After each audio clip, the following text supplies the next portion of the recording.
The telegram arrived on a Tuesday in March, when the ground in Harlow, Montana was still frozen an inch below the surface and the sky hung low and colorless as a tin plate.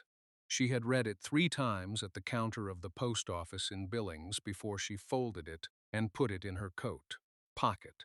She had read it once more on the platform while she waited for the westbound train. Then she had stopped reading it because the words were already settled in her like stones dropped into still water. Require capable woman. Room and board provided. $2 weekly. Reply by Friday if serious. That was all. No mention of warmth, no mention of what capable meant exactly, no mention of what the man was, beyond a name at the bottom, a rancher. According to the woman at the post office who had processed a dozen such telegrams and thought nothing of them. The Garrow spread, she'd said. 11 miles outside Harlow. Keeps to himself, she had replied by Thursday. She arrived in Harlow on a Friday afternoon with a single trunk and a sewing basket that had belonged to her mother. The basket was brown wicker, the handle wrapped in cloth that had faded from green to the color of old grass. She did not put it in the trunk with the rest of her things. She carried it herself in her left hand the whole way from Billings. The train stopped at a low platform of weathered boards. There was no depot, only a small shelter open on 2 sides where the wind moved through without hesitation. A sign on one of the posts read Harlow in letters that had once been painted black. She stepped down onto the platform and stood still for a moment, the way a person does when they are assessing a room they are about to enter.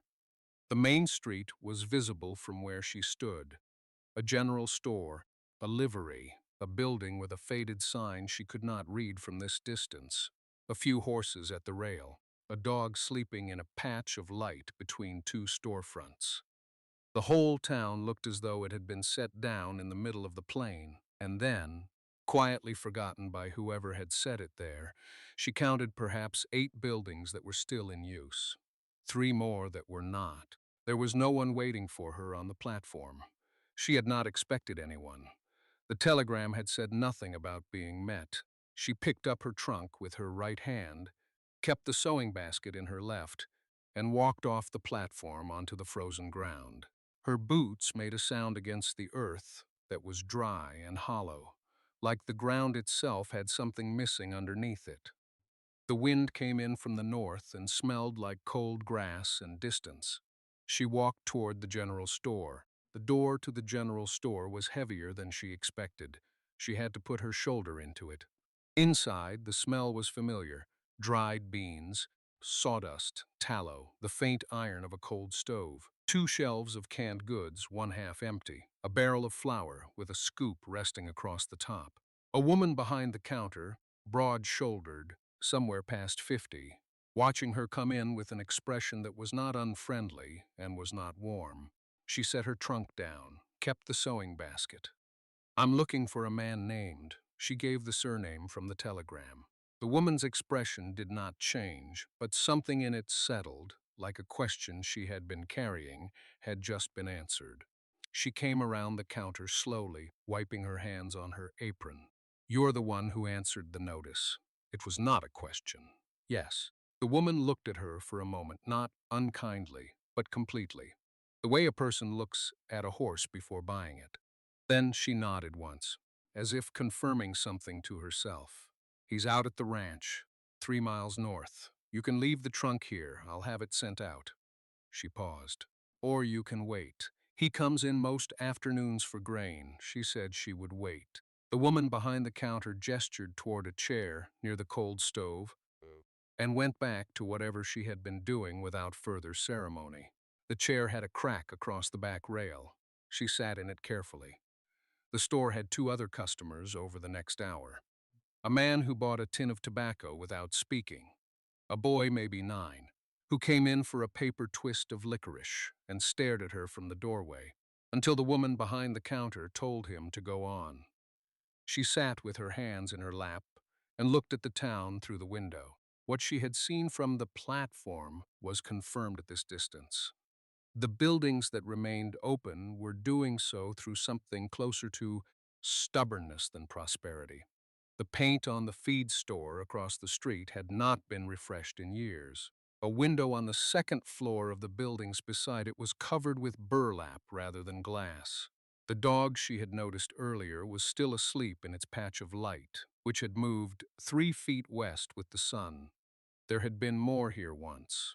She could see the shapes of it, the spacing between buildings, the width of the street, the foundation lines of two structures that were no longer standing. Whatever this town had expected to become, it had not become that. She was not sure yet what she had expected either. The door opened behind her. The cold came in before the man did.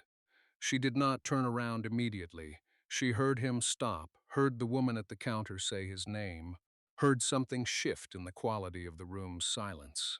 Then she turned. He was taller than she had expected, though she could not have said what she had expected.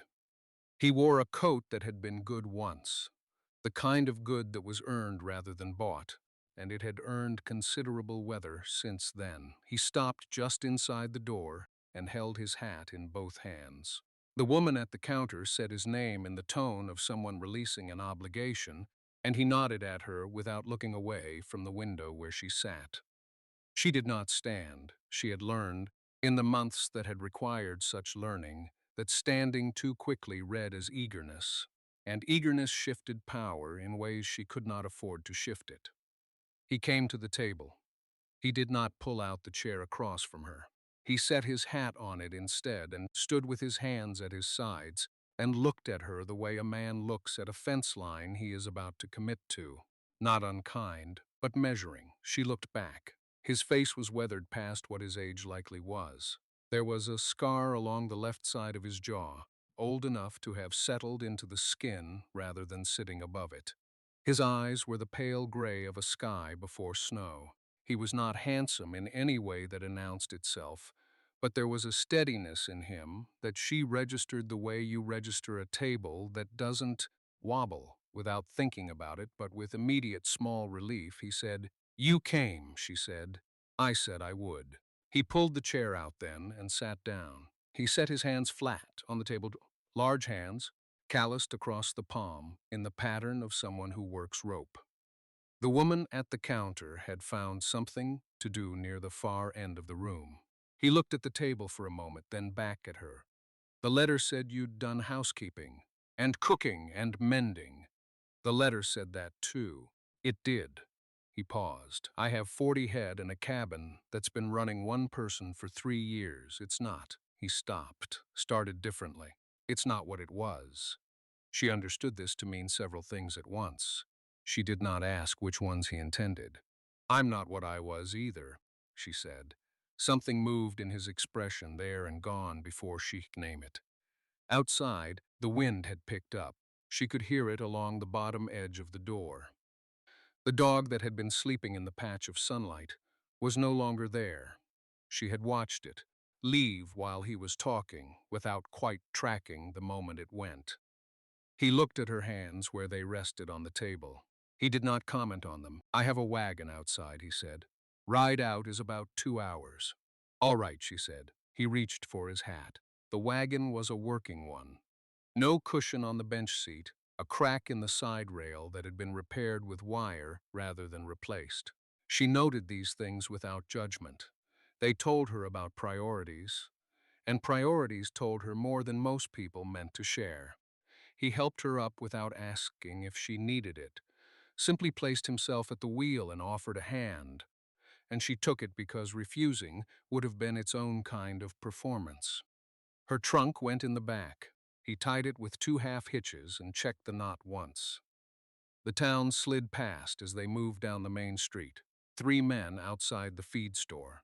A woman hanging washing on a line that ran between 2 posts driven into the dirt rather than tied to anything permanent. A boy chasing something in the alley between the assay office and whatever had once been next to it. The building there was gone, just a foundation left, already starting to fill with wind-blown grass at the corners. She turned and looked back. The platform was still visible. The freight agent had gone inside. 2 hours, he had said. She settled herself for 2 hours.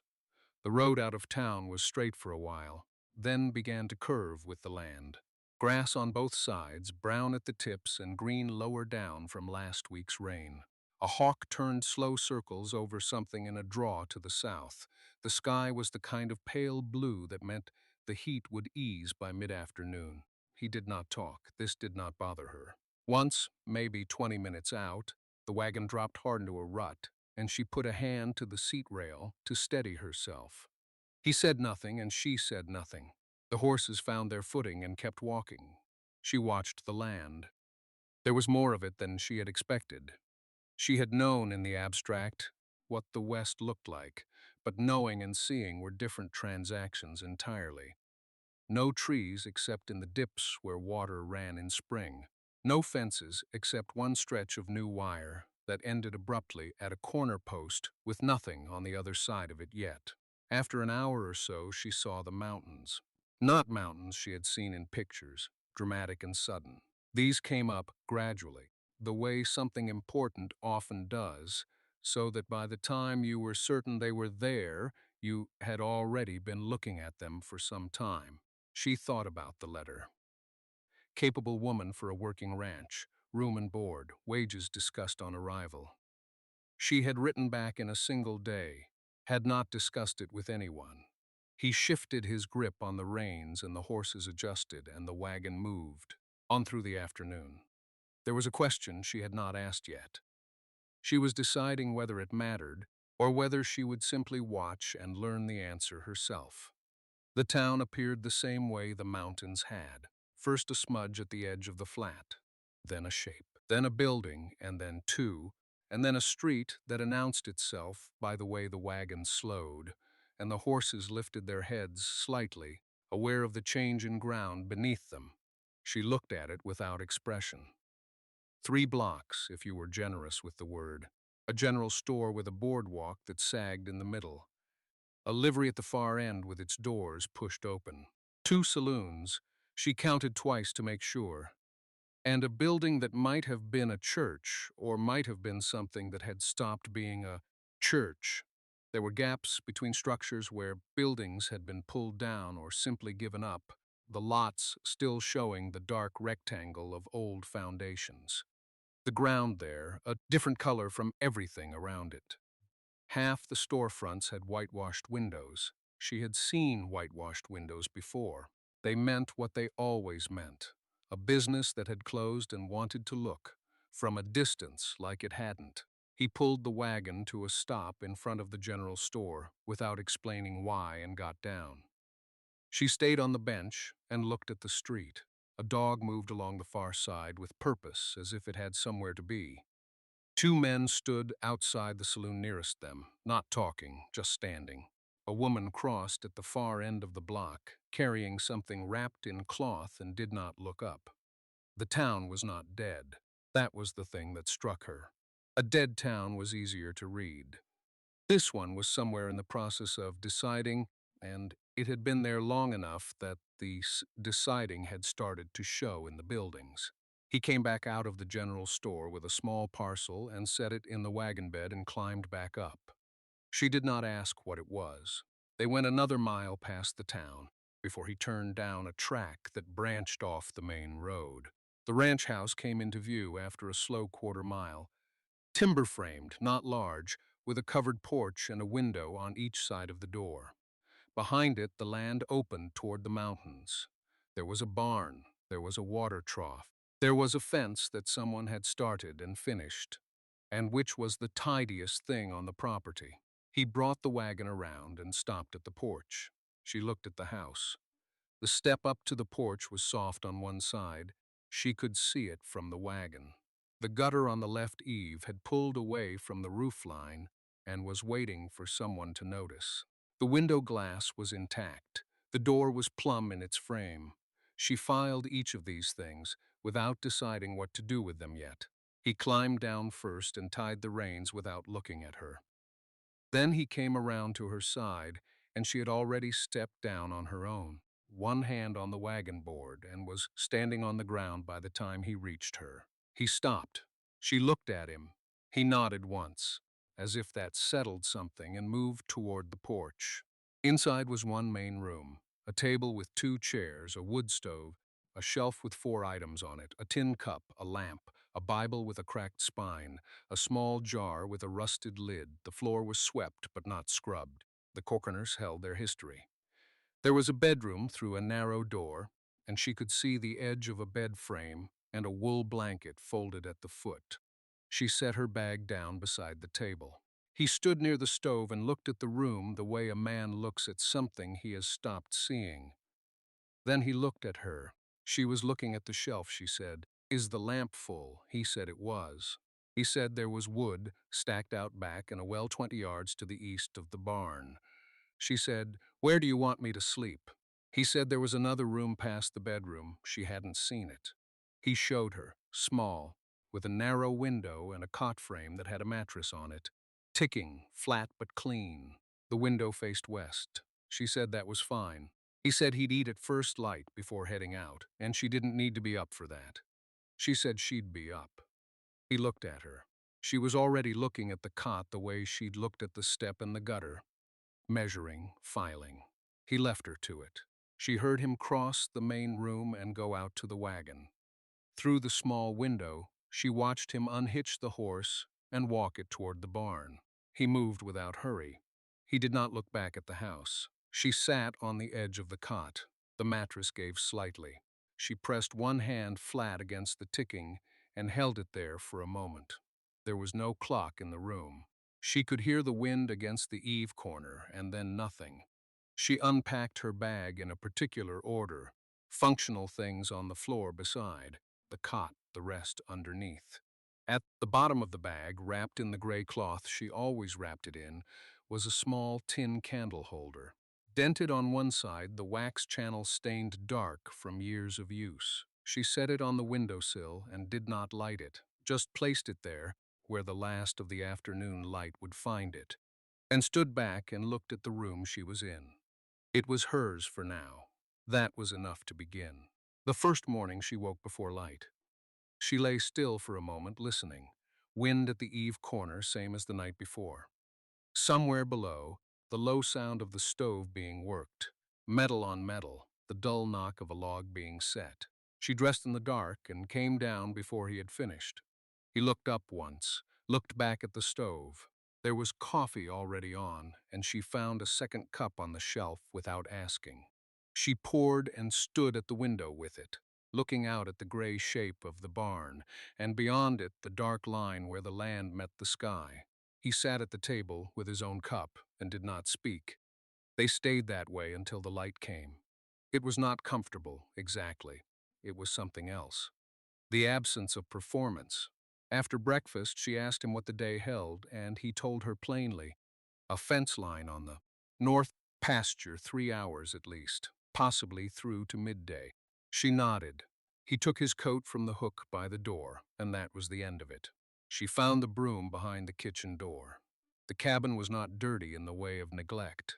It was dirty in the way of a man who cleaned what was urgent and let the rest accumulate slowly without notice. Corners held gray drifts. The sill above the stove was dark with grease. A shelf of mismatched crockery had not been moved in what she guessed was a season. She started in the kitchen and worked toward the front. It was an honest morning's work. Not what he had hired her for, strictly. Her agreement was meals and basic keeping, but the dust had its own logic and she followed it. She moved the crockery and found behind it a single folded piece of cloth, white once, with a small embroidered edge. She held it for a moment, set it back, did not touch it again. By the time she heard the wagon come back, the main room was done and the kitchen was close behind it. She had started a pot of beans in the late morning and put a pan of cornbread in before she heard the horse. He came in, knocked his boots at the door, and stopped. He looked at the room, then at her. He didn't say anything. She told him the beans needed another half-hour. He went to wash up and came back and sat down at the table. His hands were flat on the surface the way they had been the evening before. She moved around the kitchen and did not watch him, but she was aware of him. The way you are aware of weight settling into a structure you are still learning the feel of. The folded cloth behind the crockery stayed in her mind. She would not ask about it, not yet, but she would not forget it either. The beans were good. She knew they were good because he had a second serving without comment, which she had already learned was the same thing. He poured coffee after and set one cup near her without asking. She was still standing at the counter, and she pulled it toward her, and they were quiet for a while, the kind of quiet that does not ask anything of you. Outside, the wind had picked up. She could hear it finding the gap somewhere in the eave above the front door, a sound like a low note held without breath. She had noticed it when she arrived and thought about it again now. She said, "That gap above the door will let weather in come winter," he said. "I know it." That was all either of them said about it. She finished her coffee. She washed the bowls and the pan and set them on the rack, and dried her hands on the cloth hanging at the counter. He was still at the table, not restless, just present the way a man is present when he is not yet ready for the day to end and does not know another way to stay in it. She thought about the folded cloth, not about asking, just about the fact of it, the whiteness it had kept, tucked back there in the dark behind the crockery. Something laundered carefully and put away. Someone had done that once, and no one had moved it since. He said, "You don't have to do all of it at once." She looked at him. He said, "The house." "There's no urgency," she said. "There is for me." He looked at his hands, then back at her, not long, just a glance that landed and moved on. She didn't explain it. She would not explain it. She had come here with a particular understanding of the terms, and the terms had not included being given permission to go slowly.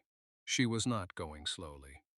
She was learning the house the only way she knew how, which was by moving through it with her hands, until it became something she recognized. He nodded, small, like he was filing something away. She folded the drying cloth and hung it back. She said she was going to take a look at the back room before the light went. He said there wasn't much in it. She said she'd see. The back room was small and faced east. A window with no curtain, a shelf with a broken bracket, one end drooping, a wooden crate on the floor with the lid still nailed down. She stood in the doorway. The light in there was gray and thin. She did not go in yet. She just looked at it. The shelf, the crate, the bare floor. The way you look at something when you are deciding whether you are ready for what it might require of you. The wind moved against the window. She went back to the main room. He had supper on before she came back through. Salt pork and dried beans, nothing elaborate. The kind of meal a man makes when he is accustomed to feeding himself and not particularly interested in the performance of it. She came and stood at the edge of the kitchen area and watched him for a moment without speaking. He asked if she'd found what she needed back there. She said she wasn't looking for anything in particular. He turned the pork in the pan. The fat hissed. She moved to the table and began setting two places without being asked. She found the spoons in the third drawer she tried. He watched her figure out the drawer from the corner of his eye and said nothing about it. They ate without much conversation. The food was plain, and she ate it that way, without comment in either direction. Outside, the wind had settled and the evening came in gray, and even through the single window over the table. He asked how she'd come to be in Harlan. She told him the arrangement, the agency, the man who'd written to them 3 times, and then sent a letter retracting the whole thing 2 days before she was due to arrive. She told it evenly, the way you tell a story that embarrassed you once and no longer does because you've had time to put it in its correct proportion. He listened. He didn't fill the pause after with reassurance. He just absorbed it and reached for his cup. She appreciated that, he said. The man was a fool. She looked at him. He was looking at his cup. He said it the way he might say a fence post was loose. As a simple observed fact with no particular heat behind it, she looked back at her plate. After supper, she washed the dishes, and he dried them and put them away. His kitchen, his arrangement for where things lived. She handed him each thing clean, and he placed it without instruction. It was the kind of task that showed you something about a person. Whether they hurried, whether they were careful, whether they minded the silence or needed to fill it. He minded nothing. When the last cup was on the shelf, he folded the cloth and set it on the counter and said he'd be up before light if she wanted coffee before it got cold. She said she'd be up. He nodded once and said good night and went to the far end of the cabin where his cot was behind a curtain hung on a length of rope. She heard him pull his boots off, then nothing. She sat at the table for a while in the low lamplight. The crate in the back room was still nailed shut. She hadn't asked him about it. She found she was still thinking about it. The way you think about something that isn't your business yet. She slept better than she expected to. The bed was narrow, and the blanket smelled like cedar, and outside the wind came in low across the grass and pressed against the cabin walls all night. She woke once, heard him moving in the kitchen. Just the sound of him filling a cup, then quiet. And she lay still and listened until there was nothing more to hear, and then she slept again. By the time she came out, he was already gone. The coffee was on the stove, still hot. 2 cups on the counter, the way he had placed them the first morning. She stood there a moment looking at them before she poured. She took hers to the window. The sky was pale and gray at the horizon, and the grass moved in long, slow waves toward the tree line. A hawk hung above the ridge, barely moving. She watched it until it dropped and was gone. She washed both cups when she was done. He had left her nothing to do, which she understood was not thoughtlessness but the opposite. He had not presumed. She found a bucket near the door and a broom with a worn-down head, and she swept the cabin floor without needing to be asked. The dust came up fine and pale from between the boards. She swept it out the door and into the morning and stood there a moment with the broom in her hands. The back room door was open. She hadn't gone in, she hadn't been invited to. But it was open now in a way it hadn't been the night before. Not wide, just enough that the light fell in from the single small window above the crate and caught the grain of the wood. She looked at it from where she stood. Then she went back inside and started on the breakfast things. He came in around mid-morning, hat in hand, a line of sweat at his collar. He looked at the swept floor and said nothing about it, but she saw him register it. He washed his hands at the basin and sat down, and she set a plate in front of him and he ate. She sat across from him with her coffee. After a while, he said the fence line on the south side needed a third day's work, and he'd be out until supper again. She said that was fine. He said there was flour and salt pork if she wanted to do something with them or not. It was up to her. She said she'd see what she could manage. He looked up then, not at her face, at her hands flat on the table. He looked for just a moment and then back at his plate. She let the silence stay where it was. She made biscuits that afternoon, not from any intention to impress. The flour was there, and the salt pork needed something to go beside it, and her hands knew the motion, without requiring much thought, from the rest of her. She worked at the small table near the window, the light slant and warm across the flour dust, and she was aware of how quiet the house was in the middle of the day. Not an uncomfortable quiet, the kind that settles when a place has been cleaned. She put the biscuits in the Dutch oven and set it over the low coals and went out to beat the dust from the curtains she'd taken down the day before. The town was visible from the yard if you stood at the right angle. She could see the far end of the main street, the roof of the livery, the side wall of the general store. A wagon moved through mid-afternoon. 2 people on foot. Ordinary motion, the kind a town made when no one was watching it. She rehung the curtains when they were clean. The biscuits came out even. She left them on the cloth to cool and went through the rest of the afternoon doing the ordinary things. Water from the small mending she'd started on the third day that was nearly finished now. A shirt. The collar worn through on one side. She'd asked before starting it, and he'd said it was just going to keep wearing, so it made no difference either way. She'd taken that as permission. She finished the collar repair just as the light outside started its evening shift, going from gold to something cooler and more definite. He came in close to dark, as he'd said.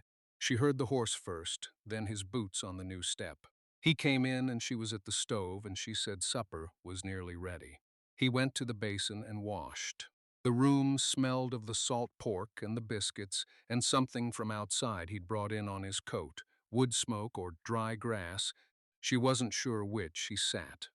She put the plate down and then the biscuits and he looked at them. He didn't say anything right away. Then he said, "You didn't have to." She said she'd had the flour. He was quiet for a moment. Then he picked one up. She sat with her coffee and watched the window. Outside, the last of the light was going off the hills, that slow erasure that happened every evening, whether or not anyone was watching. She thought about the curtains, about the collar, about the small accumulation of things she had done in this house that had asked nothing of her she did not have to give. He poured her more coffee without being asked. She looked at the cup, not at him. She left the silence where it was. After supper, she washed the plates and he dried them. That had not been arranged. It had simply happened one evening and then continued happening the way most things between them had, without negotiation, without acknowledgement, until the thing was just part of what the evening was. She hung the cloth. He set the last plate on the shelf. Outside, a dog was barking, somewhere down the street, two short sounds and then silence. The lamp on the table threw a low orange light across the floor. He didn't move toward the door. She went to the window and looked out at the dark street. The curtains she'd hung were pale in the lamplight. She'd made them from muslin she'd found folded at the bottom of the sewing basket, clean and waiting, as if someone had set it aside for exactly this use. She'd thought about that when she cut it. The person who'd bought it, and the person who would use it, and the years between. He said her name. Not as a question. As a decision. She turned. He was standing by the table with one hand resting flat on the surface, not gripping anything, just present. His face was the same face she'd been watching across a supper table for 6 months. That particular stillness, she had come to understand, was not distance but its opposite. A man who had learned to hold a great deal quietly and was, now she could see, deciding not to anymore. She waited. He said he wasn't any good at saying things. She said she knew. He said she'd done more than she'd been asked to, more than the arrangement had called for. He said he'd noticed every bit of it, the curtains and the collar, and the steps she'd pointed out, and the biscuits tonight, and every morning before that. He said he wasn't sure when it had stopped feeling like an arrangement. She looked at him for a moment. Then she crossed the room. She didn't touch him. She stood close enough that she could see the line of his jaw and the way he was breathing, and she said she wasn't sure either. That she'd stopped being sure sometime in February, she thought. Around the time the Halverson girl had gotten her letters. He was quiet. Then he put his hand over hers where it had come to rest on the table edge, not reaching for it but simply placing his over it, steady and warm and without any performance of the gesture at all. She looked at their hands. Outside, the wind had come up, moving through the gap beneath the door, making the lamp bend and recover, bend and recover. The curtains shifted once. The town was quiet. Whatever it was becoming slowly the way the good things did, without announcement, without hurry, in the plain dark of an ordinary evening.